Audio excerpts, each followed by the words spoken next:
Mga igsoon, mga anak sa Diyos.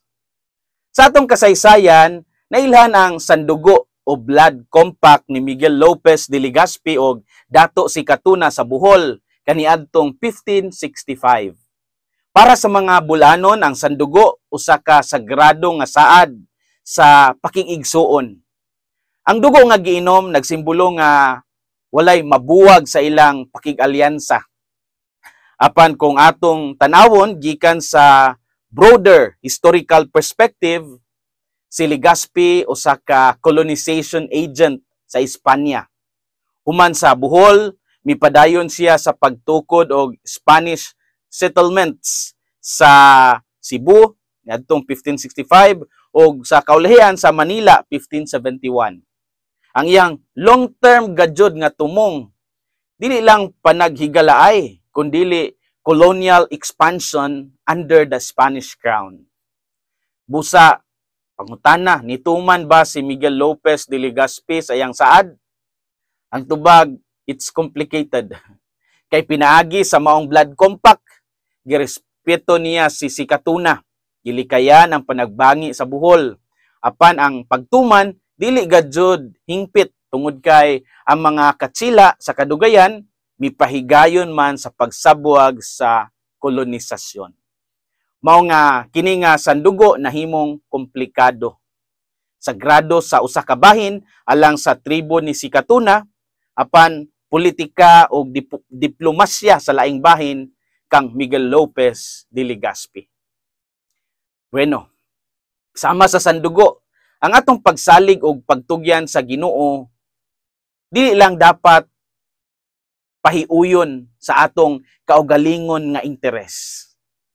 Apan tinuod gayud nga paghalad o pagka matinud-anon sa iyang kabubuton. Mao kini ang mga punto sa atong ebanghelyo karon.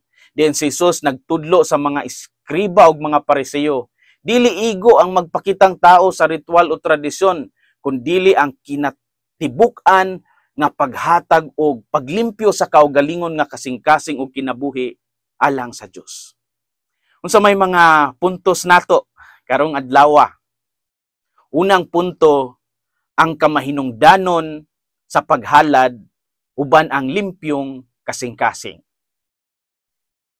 Sa pagtudlo ni Jesus, wala niya giwagtang ang ikapulo. Ang pulo nga ikapulo nagpasabot sa tithing. Mao kini ang paghalad o ikapulo o 10% nga bahin sa ani o kita ngadto sa Ginoo. Sa kasinatian sa mga Hudiyo, apil na niini ang paghatag sa 1/10 sa tanang bunga sa yuta. Bugas, trigo, tanom, prutas, o bisan pagani mga lamas. Kung ato kini ibutang sa konteksto, mao kini ang pasabot. Ang mga Pariseo mas nagpokus sila sa ritual nga aspeto, ang paghatag sa eksakto nga 1/10 sa ilang abot. Apan wala nila tagda ang mas lawom nga espiritu sa balaod nga mao ang katarungan, ang kaluoy ug ang pagtuo. Sa ato pa, ang tithing dili lang limitado sa kwarta o sa ani, kundi simbolo sa pag-ila nga ang tanan gikan sa Ginoo. Apan gipahinumduman ni Jesus ang mga bulawanon nga bahin sa atong pagtuo, mao gayud ang pagkinabuhi nga naay hustisya o gugma. Dili lang kay natuman nato ang mga rituales sa simbahan. Mao nga ang tinuod nga pagtuman sa Ginoo dili ra diha sa pagsimba o sa pagnobina, pagkat-on sa mga batakang pagampo, kundi diha gayud sa pagpuyo sa kabubuton sa Dios matag adlaw. Ang kamahinungdanon sa paghalad uban ang limpyong kasing-kasing. Ikaduhang punto, ang gawas makita sa tao, apan ang kasing-kasing mao ang makita sa Ginoo.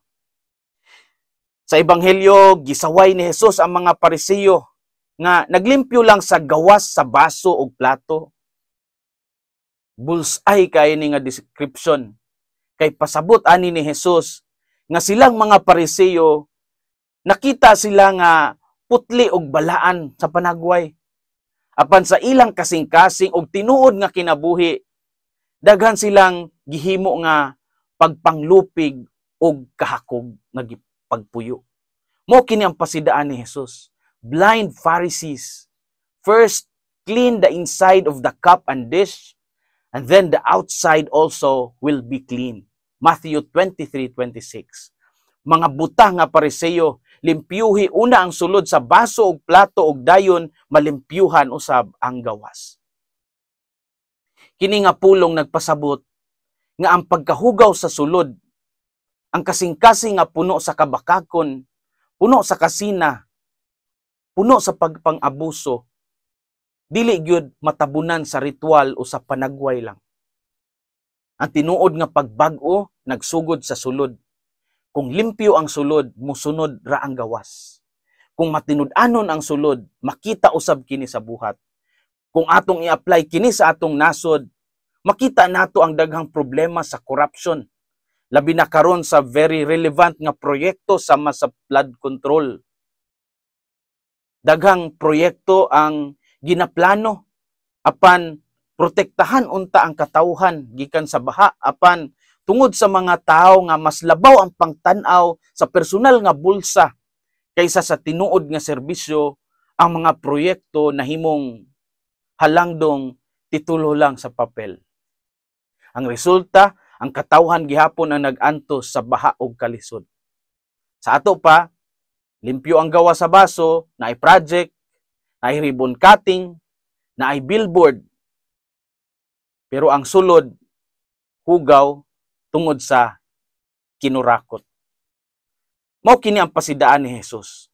Dili igo nga makita lang nga buhato nato ang matarong, kundili kinahanglan nga tinuod kini gikan sa kasing-kasing sa sulod. Ang pagkamatinud-anon o pagkabalaan, dili makita sa bongga nga proyekto, kundili sa pagkamaayo o pagkamatinud-anon sa pagpangalagad sa katawhan. Kung walay kaligdong o katarungan, bisan unsa kadako nga proyekto, walay bili sa mata sa Dios. Ang gawas makita sa tao, apan ang kasing-kasing mao ang makita sa Ginoo. Mga igsuon, mga anak sa Dios. Ang panawagan nato karon mao ang pagtan-aw balik sa atong kasing-kasing. Limpyo ba kini o napuno ba kini sa garbo o kahakog? Ang atong pagka-Kristiyano dili lang makita sa hulagway, apan sa tinuod nga kinabuhi nga makita sa atong pakigdait ngadto sa uban ug atong pagka-matinud-anon bisan pay walay nakakita. Atong pangayoon sa Ginoo ang grasya nga ang atong mga saad ngadto kaniya magpabilin nga tinuod ug dili mapulihan sa kaugalingon lamang nga tinguha. Hinaot nga ang kasing-kasing ni Kristo maghari sa atong mga kasing-kasing. Kini si Father Felmar Castrodes, VLSVD, ang inyong magsisibya sa maayong balita. Hinumdumi ang kinabuhing Kristiyano, kinabuhi sa pagserbisyo.